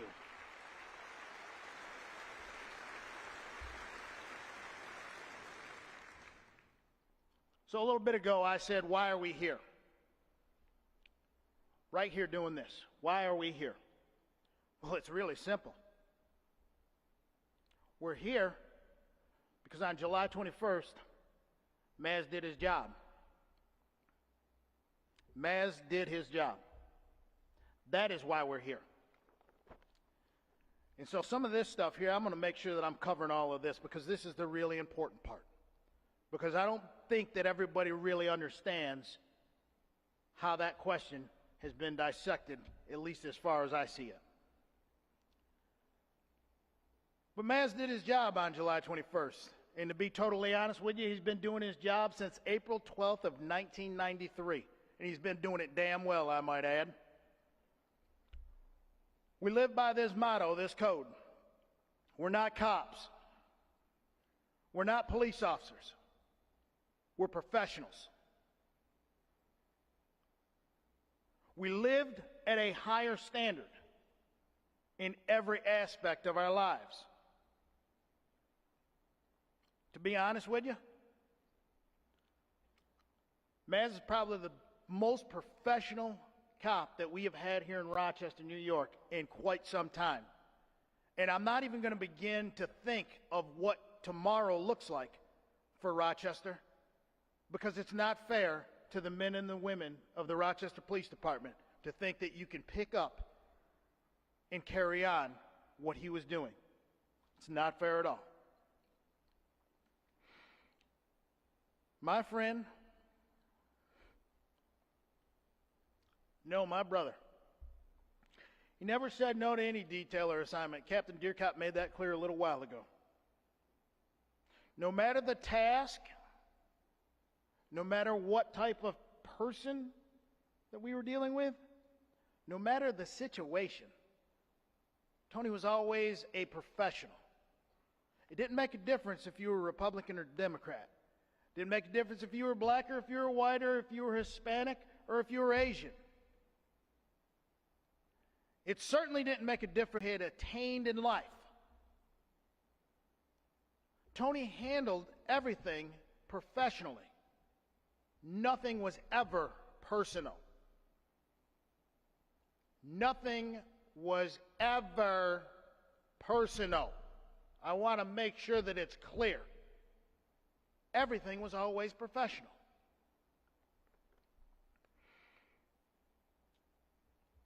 He would always do his job in a professional way. And if you needed some help, and God knows every last one of us that have been around him, we needed help getting the package done, I got you. What do you need me to do? I'll fill out the blotter. I'll do the info. I'll make the copies. He'd probably talk a little trash about it, but he'd still do it nonetheless. He was always there to help others. And he'd teach us how to become more professional. And as I was writing this, I thought like he would. He'd say, kind of weird, because that's not how our society is living right now. Helping others. Giving of themselves. You're right, brother. That is weird. But I tell you what. At this point, I'm going to do what Maz would do. I think some folks have been waiting for it anyway. So I'm going to do what Maz would do. I'm going to go out and I'm going to help some others.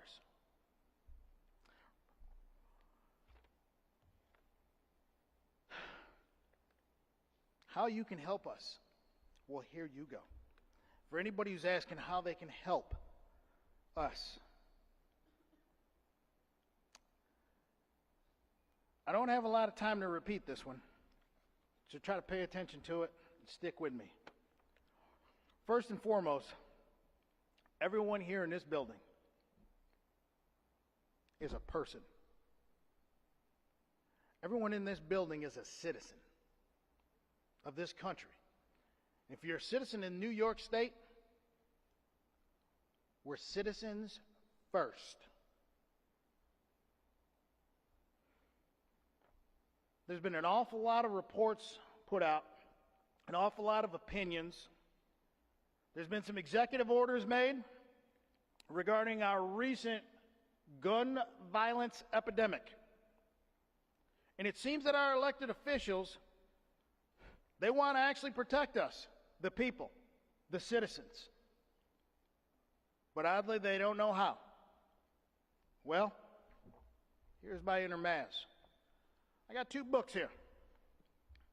This one right here, this is New York State Penal Law book. There's a whole bunch of pages in here. There's a whole bunch of laws.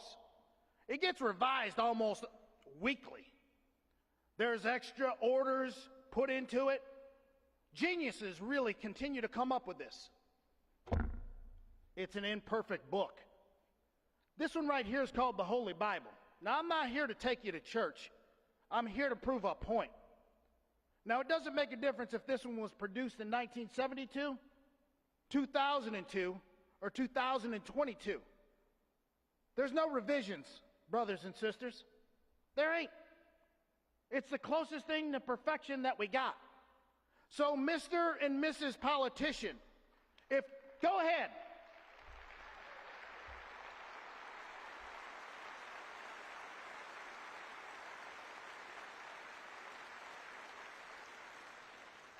So, Mr. and Mrs. Politician, if you're still somewhat confused as to what you need to do to protect and help your citizens, to help your people, I'm channeling my inner Maz.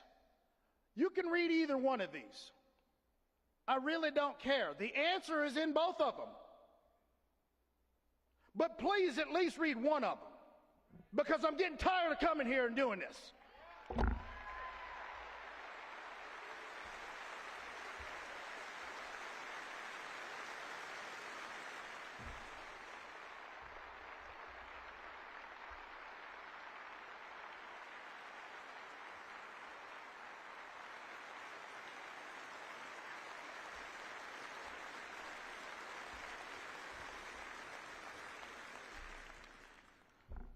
Enough of all of that.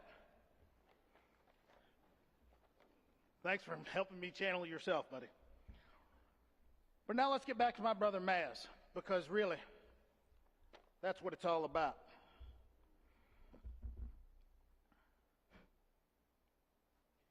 there was never a need for chief stars, captain's bars, sergeant stripes, or an investigator's shield.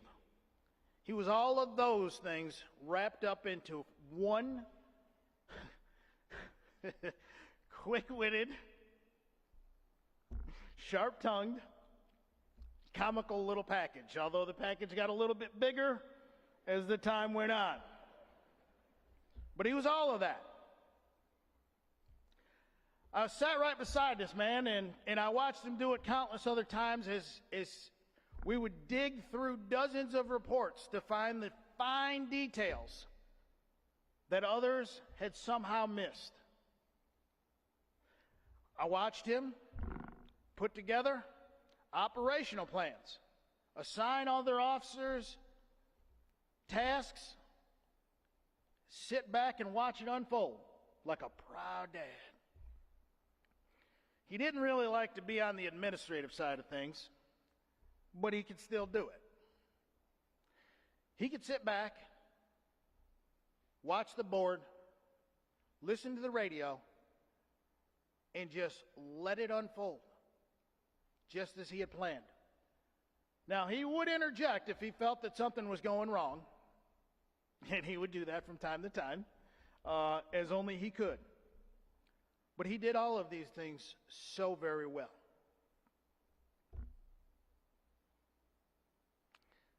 Maz was always a professional. He did his job.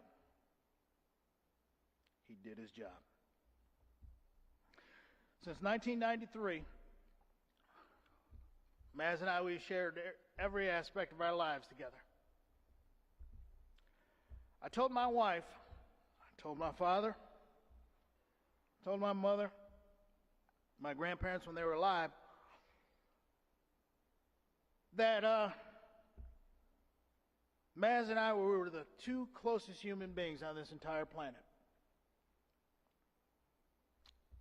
I knew every aspect of you guys' world. And I'm sure that you had no idea, because that was between him and I.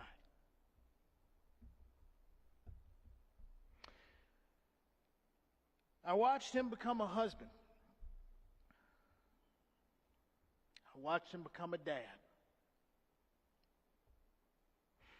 I watched how he attacked his personal life exactly the same way he did his professional one. He did his job, and he did it well, like a true professional.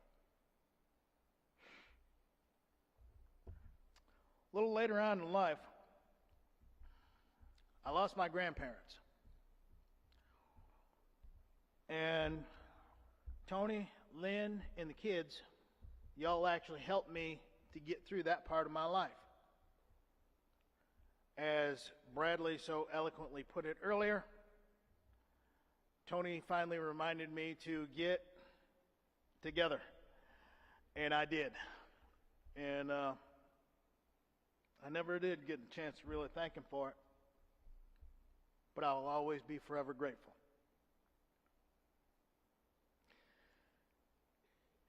Once again, my brother doing his job, helping out others.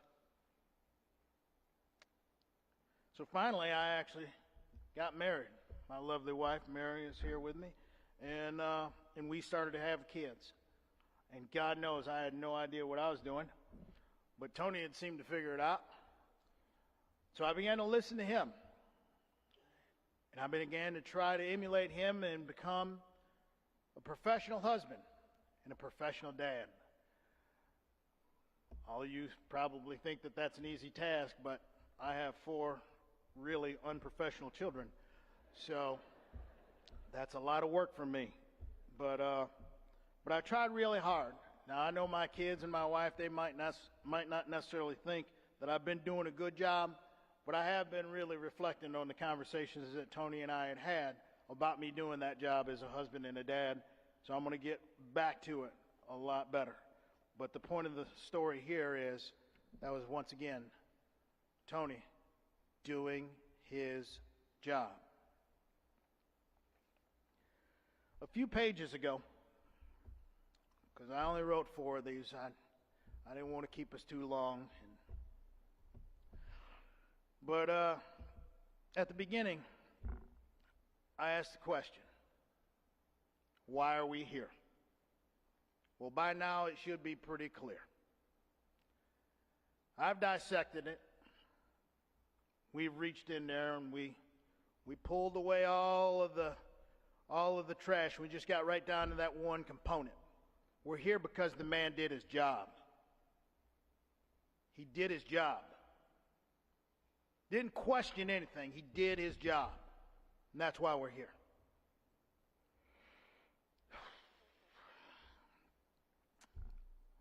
We're all here, and there's some form of joy that I actually have because of the job that he did, the job that Sang did, the job that the list that I described earlier did. I described the TAC unit. Captain Deerkop described the TAC unit. Officer Romano described the TAC unit. There's one little caption, though, that I meant to describe earlier, but I'm glad that I'm going to hit it right now. The TAC unit, when we are assigned a task, and we're not going out there picking up the person who stole a piece of candy from a store. We're going out and we're tasked to find the worst and most horrific people that we can think of on this country. And we find them. We find them every time. Every single time we capture them. Mr. and Mrs. Politician, figure out how to clone us so we can capture all of the evil. That'll help. But we capture him every time. He did his job. On the night of July 21st of 2022, Maz and Sang were conducting a surveillance detail in plain clothes. Maz and I, we'd done this at least 150 times over our career. At least 150 times. I know his every move. I know exactly what he did when he left the office. I know exactly every turn that he made. I know that he drove down the street to figure out where the target location was. I know that he came back a little later to pick out some landmarks so he'd be able to identify it when it was nighttime. I know what my brother did. And for all of my other brothers and sisters out here in the audience, he did everything right. He didn't make any mistakes. There's nothing that he did wrong. There's nothing that we could have done to change what this evil that opened up and just brought into our world. There's nothing that we could have done differently. Not any of you. Don't question it. Don't ever question it. At approximately 21:15 hours, this evil rocked our worlds. And we had to deal with the unthinkable.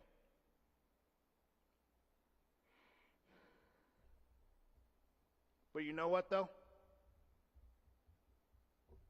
He still did his damn job. He got on the radio.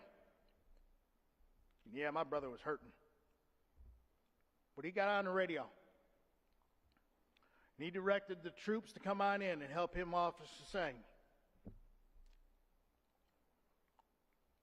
Officer Sang did his job. He dragged our brother over, tried to protect him.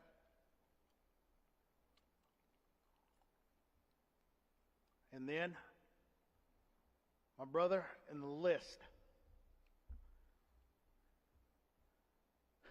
we did exactly what TAC do. We catch him every single time. So as my brother was fighting for his life at the hospital, I find great comfort in knowing that he fought until 23 hours. So that way his brothers and sisters in the list could do what they do. Capture him every single time. And it brings me somewhat of joy to know that we caught him once again at 2,200 hours, meaning that my brother lived longer than that man will ever see freedom. And you can feel free to clap about that because I'm damn happy.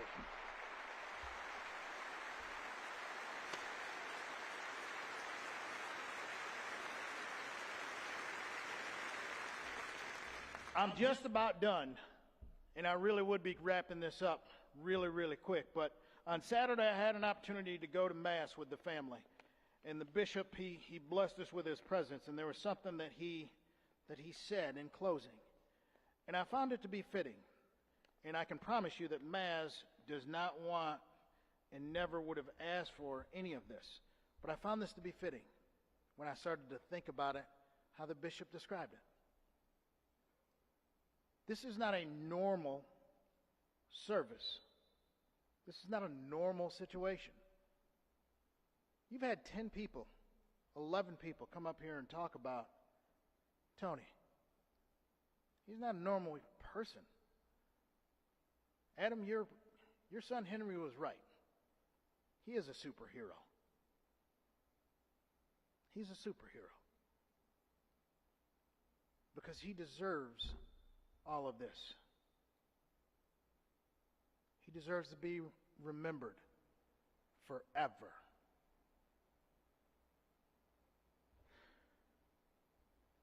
For all of my impact guys, I forgot, so I'll get it right now. Tony and I, we operated in a world of laughter. That was our medicine. This job is a stressful one. God knows that.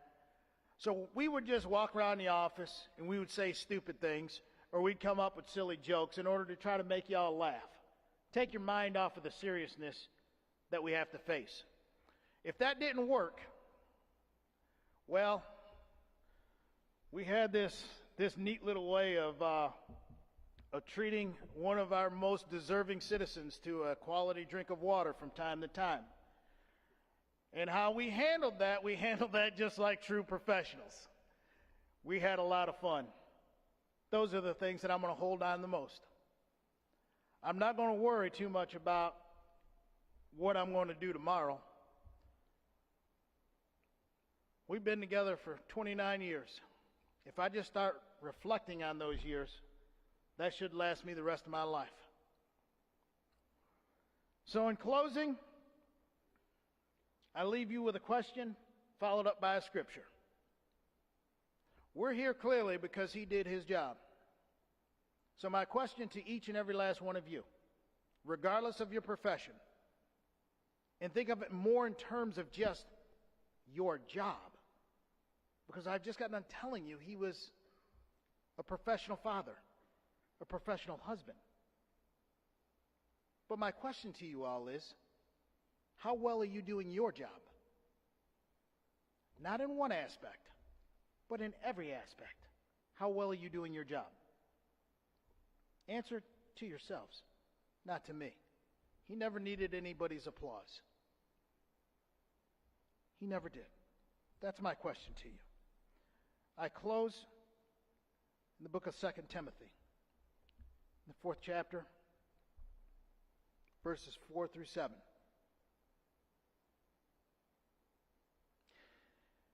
And they shall turn away their ears from the truth, and shall be turned unto fables. But watch thou in all things, endure afflictions, do the work of the evangelist. Make full proof of thy ministry. For I am now ready to be offered, and the time of my departure is at hand.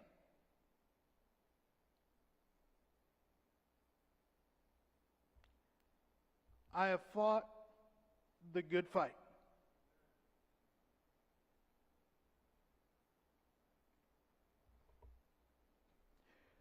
I have finished my course.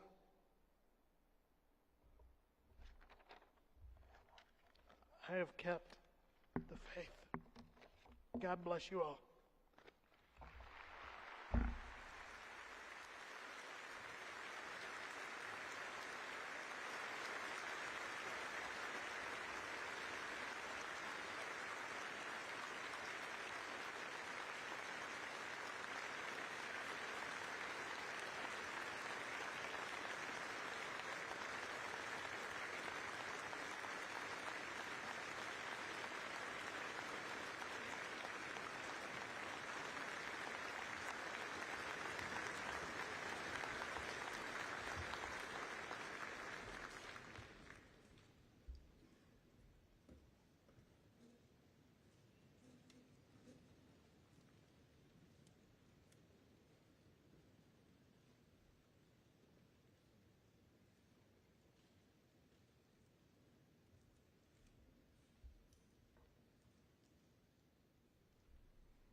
My name is Father Ed Columbus, and I have the privilege of having my life been touched by Tony and Lynn and their family for many years when I served as a pastor in Fairport. And as I listened to so many wonderful words of testimony today, what came to mind was a visit that I once had in a cathedral in London, St. Paul's. And there the very famous architect of that cathedral is buried. And on his tombstone are the words, "If you wish to see his memorial, look around you." If you wish to see Tony's testament to a life of faith and service and love and care, just look around you today. See yourselves as reflecting his commitment to serve and protect, to live a life of integrity, a life of service, a life of care, and a life in which he laughed and loved and rejoiced. We're here today to thank God for the gift of his life. We are here to thank God for the ways in which his life touched so many of ours, in which his life helped serve the broader community.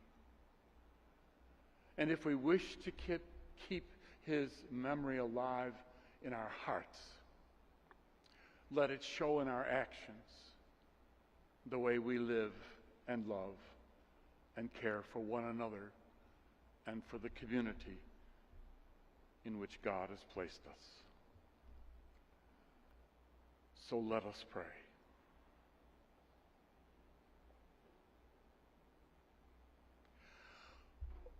O good and gracious God of holiness and power, accept our prayer on behalf of your servant Tony. In his heart, he desired to do your will, to put his life at the service of others. And as his faith united him to all of your people on earth, so may your mercy join him to all the angels and saints in heaven. Through the death of your Son upon the cross and sacrificing for us, you have destroyed our death. Through his rest in the tomb, you made holy the graves of all who believe in you.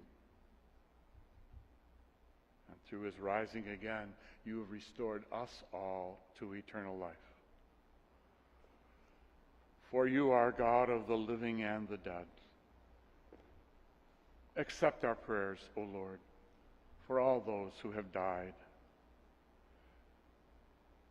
We die in the hope of rising again as we are joined to Christ. And since those who have died were true to your name upon the earth, let them praise you in the joys of heaven. Merciful Lord, be with all those who serve and protect our community.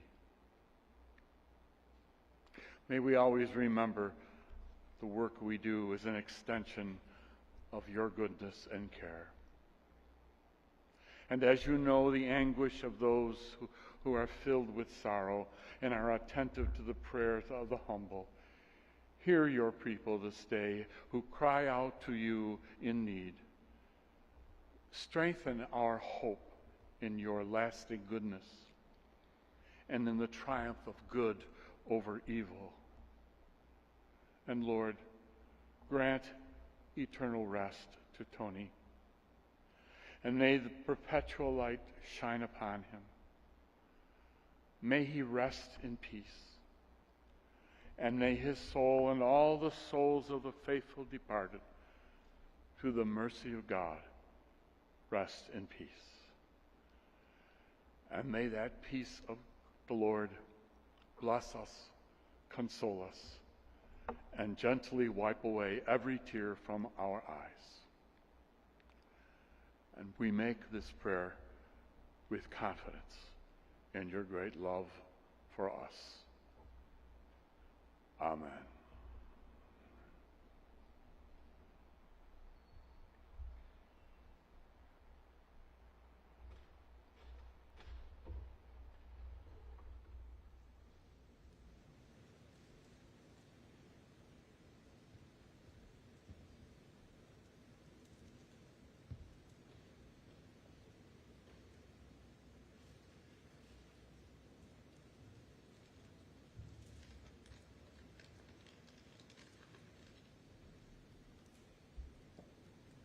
On behalf of the Mazurkiewicz family, the Rochester Police Department, and the Rochester Police Locust Club, I would like to thank everyone for attending today's service. This portion of the service is concluded. Please remain in your seats until the ushers guide you outside for the honor ceremony. Immediately after the honor ceremony, all first responders and their families are invited to a reception at the Rochester Riverside Convention Center. Thank you, and God bless Tony.